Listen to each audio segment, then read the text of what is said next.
know me, I'm Randy Rives. From Odessa. I've been married to my wife for 33 years. I'm glad she's sick today, so she's not here. So if I mess up, y'all don't know that either. And I hope, of course, we're married 34 years. We've already had the election, but that won't happen until October. So I'm tremendously happy to be here today. I have 2 children. My son works for, he's a Alco representative, works in the oil field. My daughter is a home mother, and Brandon's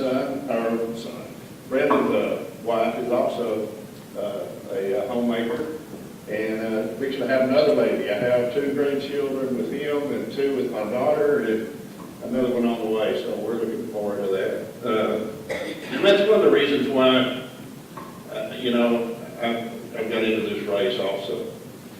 If you look at how things are done in the Senate, it's you go to campaign the way you're going to vote. And it's hard to be a campaign conservative and a practicing liberal in the Senate. And I'm going to tell you, my opponent has had a problem with his voting record, mainly because they make it inconvenient for him to campaign as a conservative.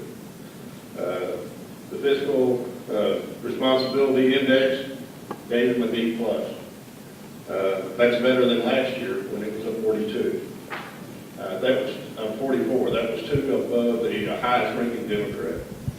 In 2007, he had it to 46. But it wasn't just from the Texas for Fiscal Responsibility. He had a 50 from the Young Conservatives of Texas, and he had a 60 from the Texas Eagle Forum. I think that our area deserves better representation than that. I'm a conservative, and I've always been a conservative, and I'm happy for the people that gauged the legislative sessions. The statement that was made in the Midland Report Telegram by a representative is that these were not credible institutions. I disagree. You have had Michael Quinn Sullivan here to speak to you. I think Michael's very credible. I've always enjoyed the Texas Eagle Forum and their voters' guide and what they've done. And they don't pick. They just tell you how the answers were on the issues. It's pretty easy to see why those grades were so awful. In 2006, Mr. Seliger helped create the gross margin tax, a complicated,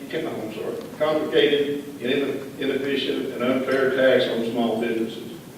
Just this last year, he voted to speed up tax due dates as a gimmick to appear as if the state budget was balanced. He joined the Democrats when he opposed the amendment that would kill longevity pay. Longevity pay is nothing more than just pay for showing up to work. How conservative is that? He voted to create more bureaucracy and more regulations in the marketplace by including added regulation on short-term lending markets that only created barriers to entry on startup lenders. He voted to start the telecommunications market by forcing companies to provide services to libraries, schools, hospitals, and government buildings at government-dictated discount rate. Texas Eagle Forum and Empowered Texas looked at 47 voting issues. My opponent voted with the Liberals on 17 of those.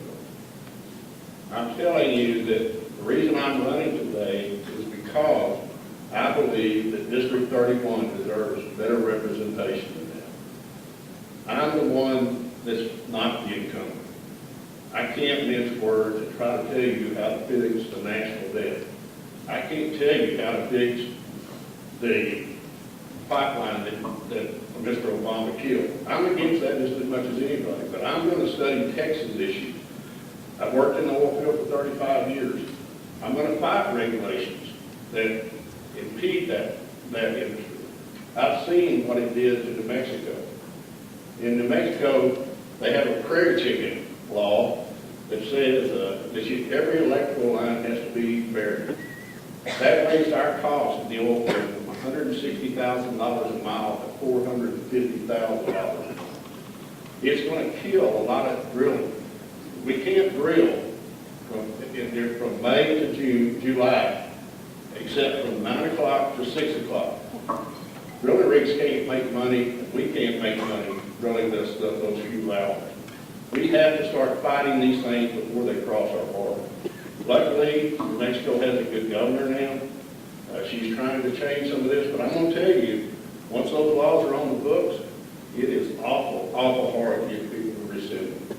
So we have to protect this oil industry because, as you know, everybody that works around in this area, they come and go, business go up and down because of the way oil is. So I will fight hard to keep that from being challenged. I'm for gun rights, I'm pro-life. I have a voting record also. Many of you were around when I was on the school board. A lot of those votes were 6-1. I was that one vote. Whether you agree with me or not, you have to agree with this. But I stood for my principles and I stood for what I believed in. And I will continue to do that if I'm elected to state senate. With the state spending at nearly $90 billion, we got to do something besides just balance the budget. You know, I used an example that if I make $1,000 a year and I spend $999 of it, and the next year my boss comes in and says, "Hey, Randy, you're doing a great job, son. I'm going to double your salary." And the next year I spend $1,099 of it, then I've only got that same $1. We have to do this, and I'm for this, and I think it's a great plan. We have to make sure that we hold the level of spending in this state to the rate of inflation plus the rate of population growth. If you do that, then that puts a barrier on our state legislators where they have to come up with things that will keep us from spending everything we make. Because we will have difficult times in Texas. Maybe 10 years from now, maybe 5 years from now, maybe next year. And when we do, we don't need to be spending everything we bring in. You know, it's been said that we need to dip into the rainy day fund. Why do we need to do that? For the last 10 years, we've been making about $2 billion more a year. They're spending that, plus this year, the budget wasn't exactly balanced, okay? There's a shortfall through Medicaid, and they're going to have to make that up next year. There's all kinds of shell games sometimes that are played that we, as the people, if we don't have the opportunity, we don't know about that. And we've got to restrict our legislators to making sure that we are not spending our kids' money today. And that's why I'm going to run for state senate, and that's why I would appreciate your vote. Thank you very much.